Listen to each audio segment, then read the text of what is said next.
Hai semuanya, pada sesi EduTalk kali ini aku akan ngobrol bareng temanku yang kebetulan dia adalah temanku waktu SMA.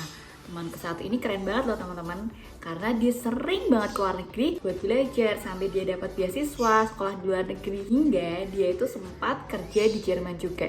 Penasaran kan ceritanya kayak gimana? Tonton terus sampai selesai ya. Hai Dea. Halo, halo subscriber sama teman-temannya Rara semuanya. Teman-temanku juga mungkin ada yang nonton video ini. Nama aku Puspita Dea Cantika, panggil aja Dea. Sekarang umurnya 23 tahun, 1 bulan lagi ulang tahun, jadi 24 tahun ini. Terus temennya Rara, kita alumni Semansa Semarang, terus sekarang sibuk memperbaiki diri. Asik, memperbaiki diri. Keren. Kenapa aku tertarik ngobrol bareng dia? Karena dia nih ya guys, dia tuh cantik, pinter nyanyi, ya kan? Dari update-annya aku sering lihat dia tuh ke luar negeri, tapi dia nggak jalan-jalan gitu loh. Kayak kuliah, terus pertukaran belajar, bahkan dia sempat kerja di luar negeri. Nah, buat yang penasaran, makanya tontonin terus sampai ini selesai ya, jangan di-skip, oke? Nah, dulu nih karena suaranya dia tuh bagus, terus dia tuh ikut vokal grup, band, dan kayak gitu-gitu yang berhubungan dengan olah suara lah. Mungkin bisa diceritain dulu deh gimana kamu bisa ikut itu sampai lomba dan segala macem. Nah, awalnya malah aku nggak di vokal, Ra. Malah awalnya di bahasa Inggris dulu. Jadi dulu kelas 1 mau naik kelas 2 kalau nggak salah, Ra. Itu disuruh gantiin kakak kelas, lomba, terus akhirnya ya ketemu sama Bu Ati, Miss Yuni, zaman dulu kan dulu bahasa Inggrisnya kita. Terus ya udah itu pertama kali lomba banget gara-gara gantiin kakak kelas. Terus jadi keterusan seneng kayak speech, terus debate, storytelling juga pernah. Ya pokoknya ya awalnya bahasa Inggris dulu baru ke nyanyi-nyanyi. Aku tertarik nih sama yang bahasa Inggrisnya. Itu awalnya kamu ikut klubnya dulu atau tiba-tiba gurunya itu milih kamu atau gimana? Tiba-tiba gurunya milih aku.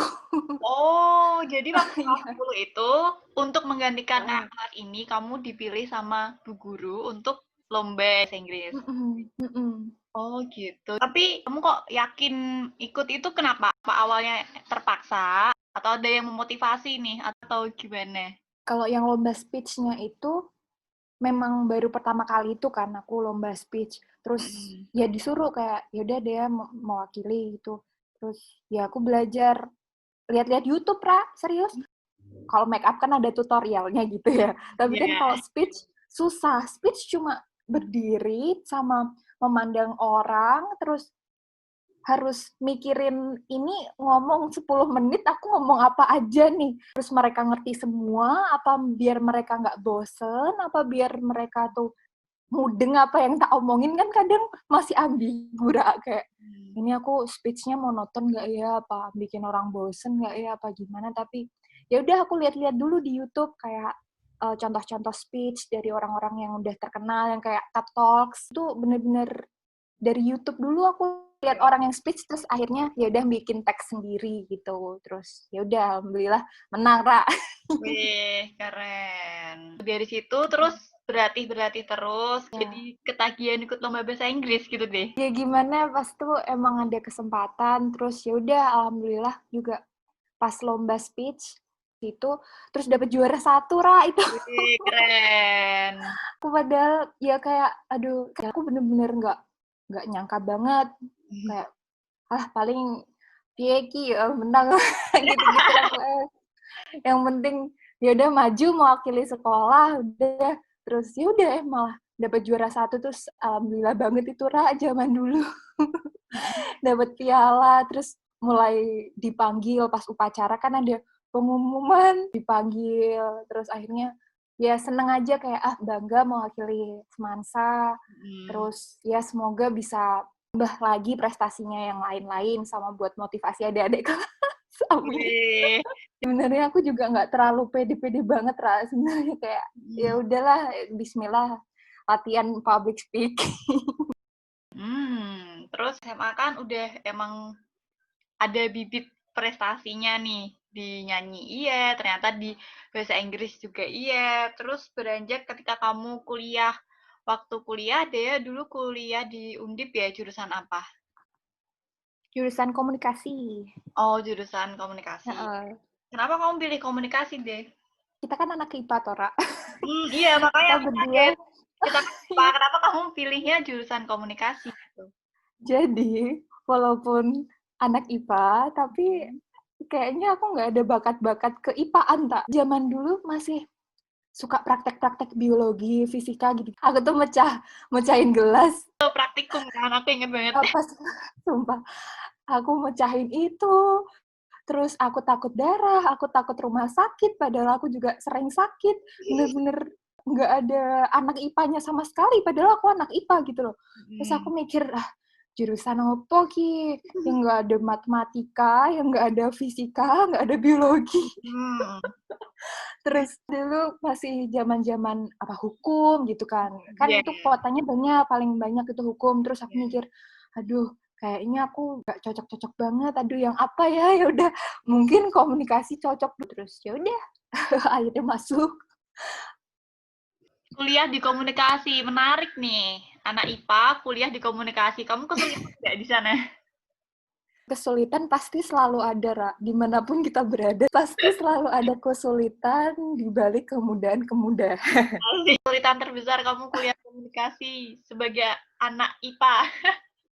Iya, pertama masuk tuh tetap ada kayak IPA-IPA-nya sedikit tuh ada. Kayak awal-awal tuh masih ada kayak ilmu dasar apa gitu-gitu tuh masih.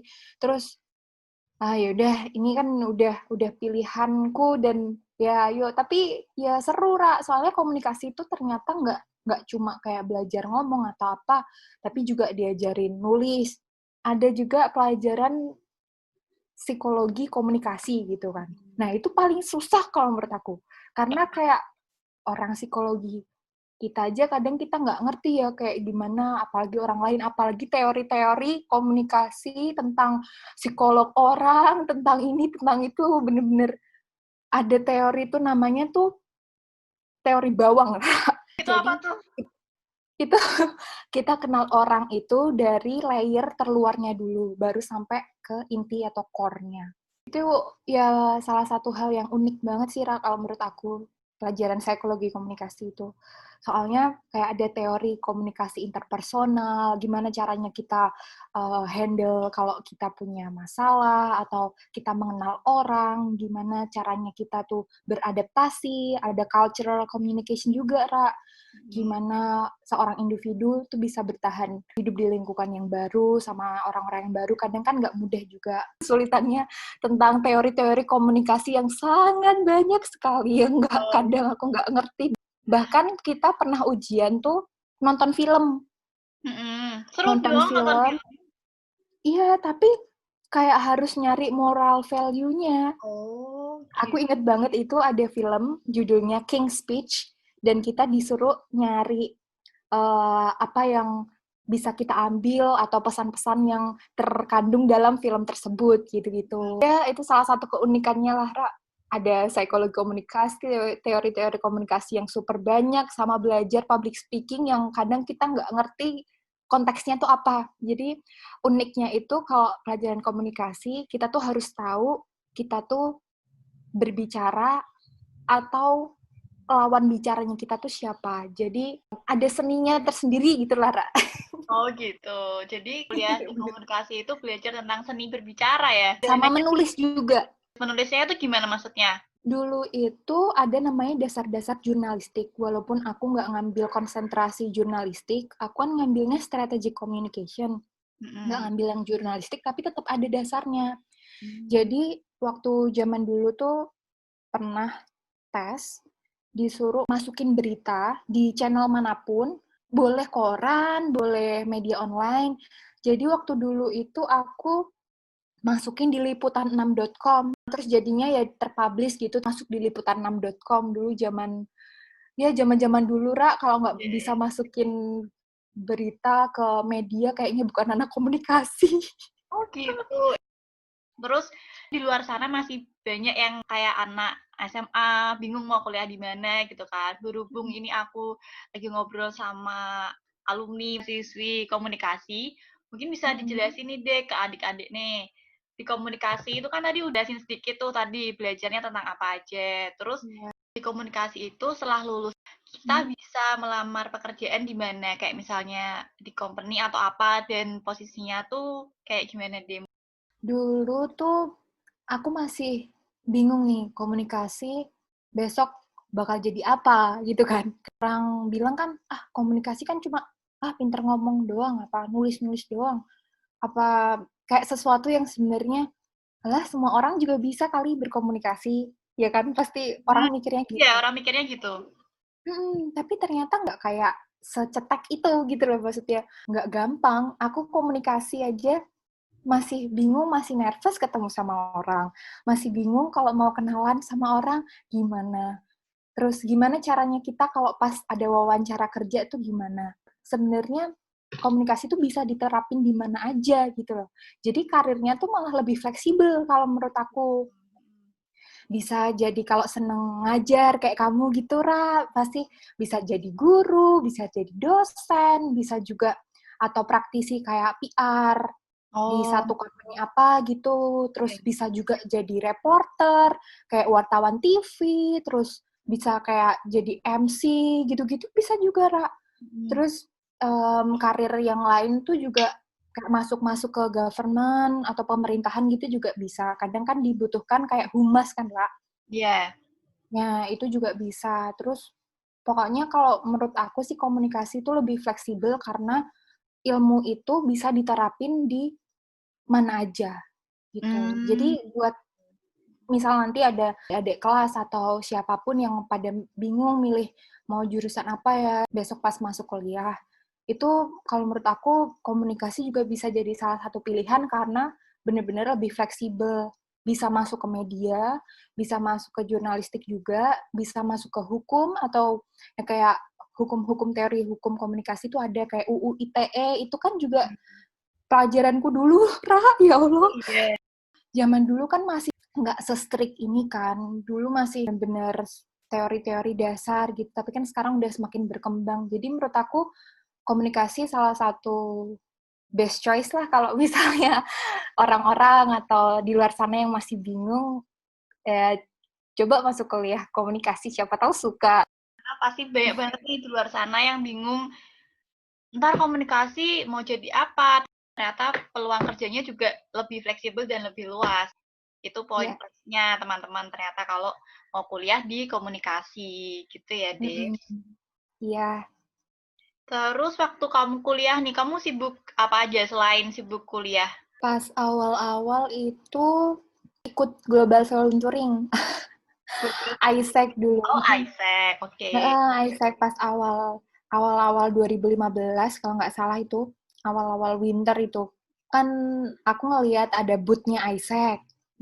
Terus kayak tertarik gitu, wah ini apa nih kayaknya kok unik, seru gitu, organisasi yang bagus gitu. Terus aku coba cari tahu, oh programnya apa aja. Ternyata ada salah satu project membantu orang gitu, Ra.